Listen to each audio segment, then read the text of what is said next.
Oke, recording start. Bismillahirrahmanirrahim. Assalamualaikum warahmatullahi wabarakatuh. Perkenalkan, nama saya adalah Rizky Aditya Surya Pratama atau biasa disingkat SP, SSIMT. Lalu di video kali ini yaitu mata kuliah B3 yang merupakan singkatan dari bahan berbahaya dan beracun. Di pertemuan dua kali ini saya akan bahas mengenai perspektif limbah B3. Oke. Jadi sebelum saya mulai materinya, saya akan memberikan sebuah video singkat mengenai apa sih itu limbah B3. Sumbernya dari YouTube channel Ditjen PSLB KLHK. PSLB3 KLHK, yaitu merupakan Direktorat Jenderal Pengelolaan Sampah, Limbah, dan B3 yang merupakan bagian dari Kementerian Lingkungan Hidup dan Kehutanan Republik Indonesia. Oke, baiklah, mari kita lihat dulu videonya.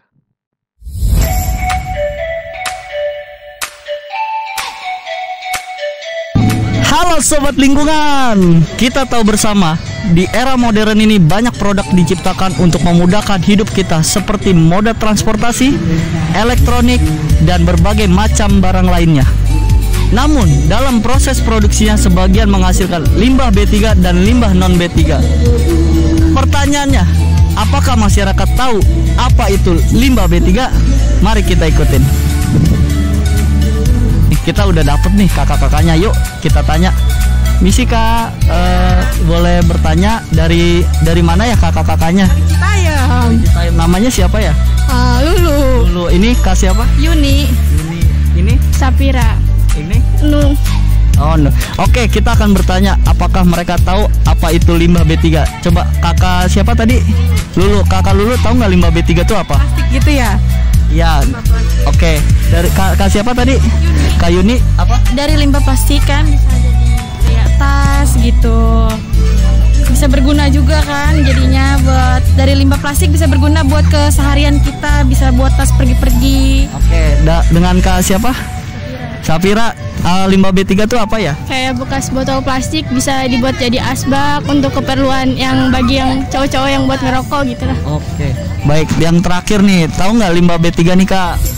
Yang khas dari kardus buat bisa bikin tempat-tempat kayak buat naruh ada tempat pensil. Baik, itu tanggapan dari kakak-kakaknya. Oke, kita dapat lagi masnya mbaknya. Kita tanya dulu, mas namanya siapa? Adik.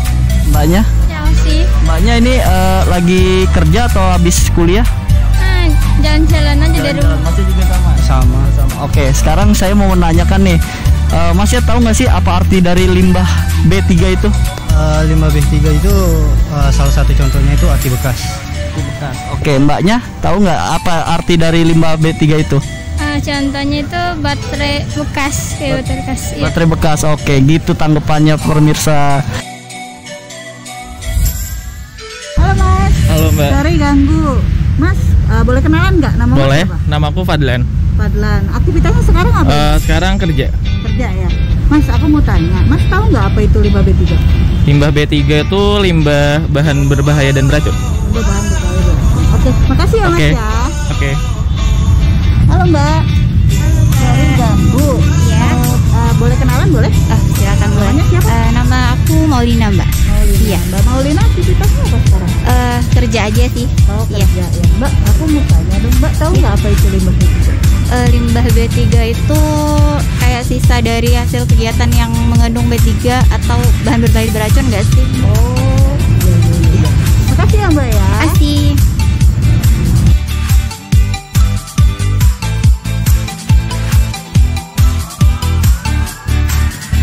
Limbah B3 adalah sisa hasil usaha dan kegiatan yang menghasilkan bahan berbahaya dan beracun. Nah, limbah ini bisa membahayakan bagi kesehatan, lingkungan, serta kelangsungan hidup manusia dan juga makhluk hidup lainnya. Limbah B3 memiliki karakteristik mudah meledak, mudah menyala, reaktif, infeksius, korosif, dan yang terakhir beracun. Limbah non-B3 adalah limbah sisa hasil kegiatan industri yang tidak memiliki karakteristik limbah bahan berbahaya dan beracun.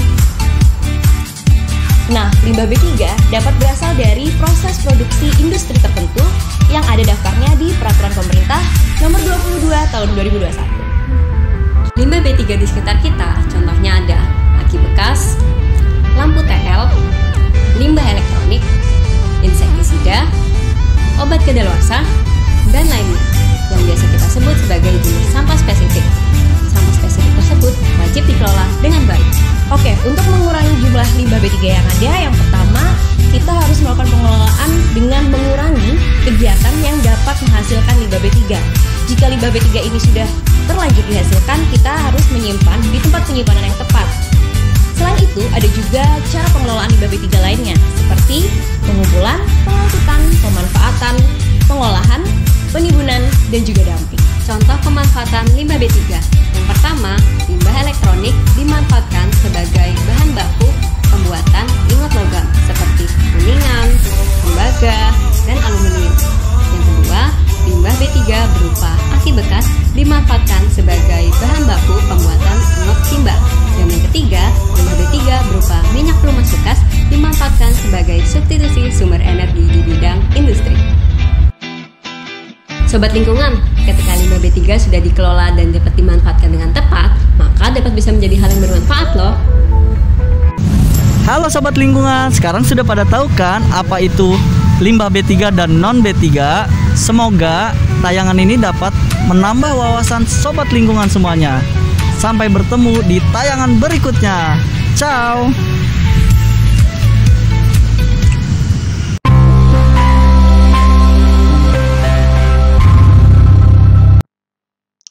Kira-kira seperti itu ya.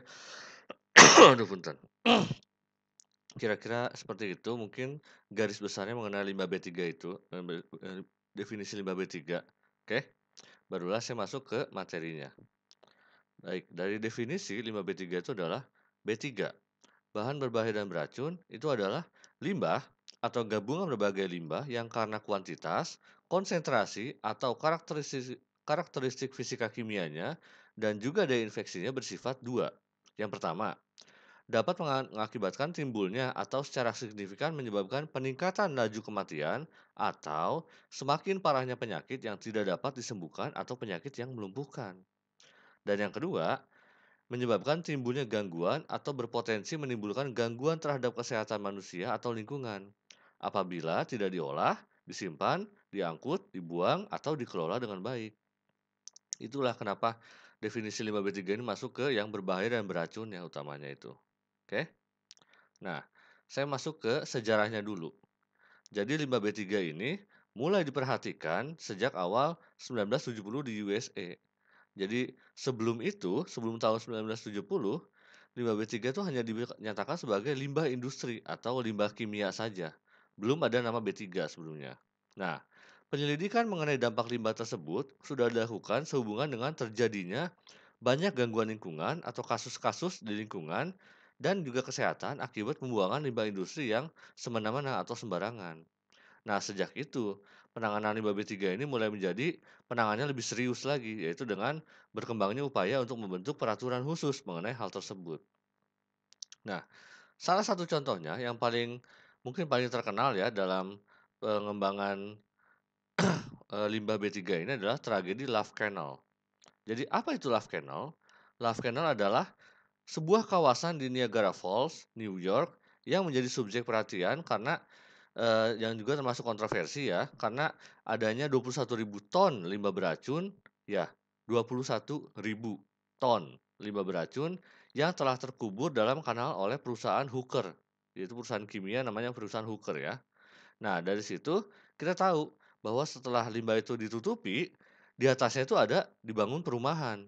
Nah, hal itu diawali ketika pemerintah mendukung pembelian Love Canal oleh salah satu pihak, yaitu 99 Street School yang putus asa mencari lahan pendidikan mereka karena mau tidak mau mereka harus memperluas lahan untuk mengimbangi penduduk yang mulai berdatangan. Jadi karena banyak penduduk semakin tinggi, udah mulai kesusahan tuh nyari lahan. Akhirnya dibelilah lahan Love Canal ini. Nah, ternyata di perumahan yang dibangun di atas Love Canal ini, pada awal musim panas tahun 78, ada hasil investigasi oleh seorang reporter bernama Michael Brown yang menemukan keterkaitan antara keberadaan limbah kimia dan juga kesehatan warga, di mana hasil survei yang dilakukan ternyata banyak ditemukan cacat sejak lahir dan juga berbagai penyakit aneh di kaki, kepala, tangan, dan bagian tubuh manusia lainnya yang kemungkinan diakibatkan oleh limbah-limbah industri yang ditumpuk di atas perumahan tersebut yang jumlahnya sekitar 21.000 ton ini. Sejak saat itulah limbah B3 menjadi perhatian yang lebih khusus lagi gitu penanganannya.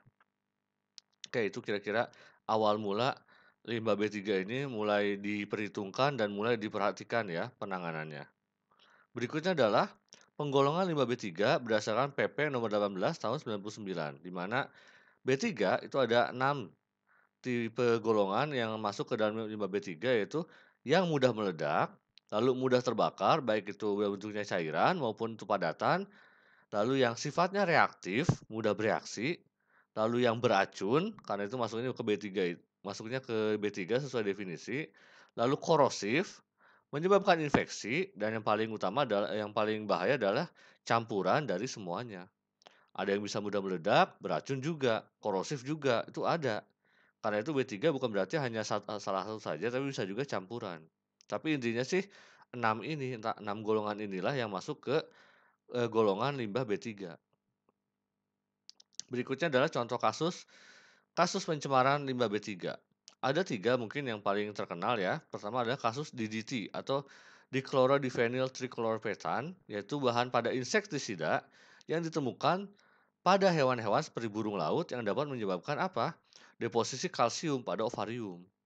Jadi burung laut ini bisa dikonsumsi dan akibatnya terjadi deposisi kalsium pada ovarium kita gitu.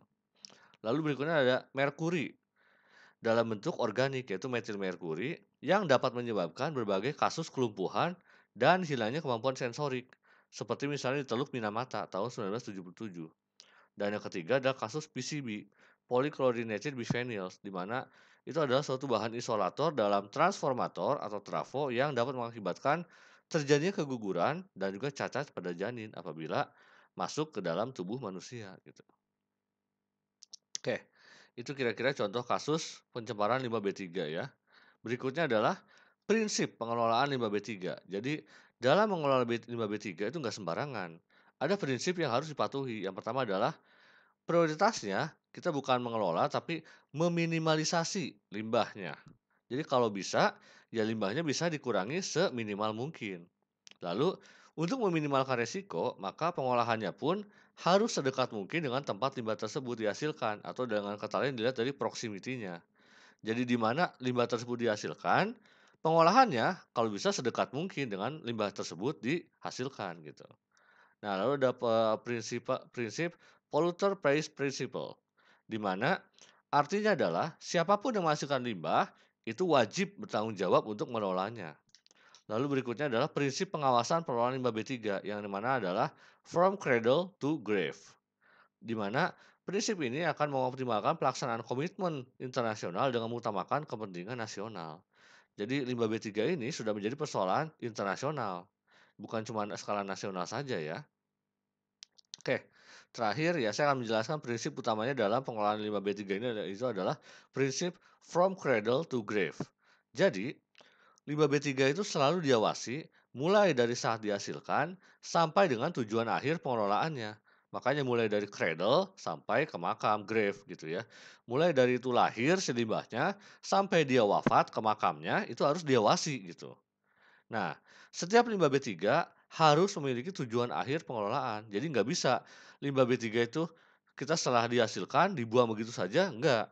Salah-salah bisa terjadi tragedi Love Canal yang kedua akibat penimbunan puluhan ribu ton di bawah perumahan masyarakat gitu ya. Lalu, setiap pelaku kegiatan pengelolaan limbah B3 itu harus memenuhi ketentuan dan persyaratan ditetapkan termasuk memiliki izin sesuai kegiatan pengelolaan limbah B3 yang dilakukan.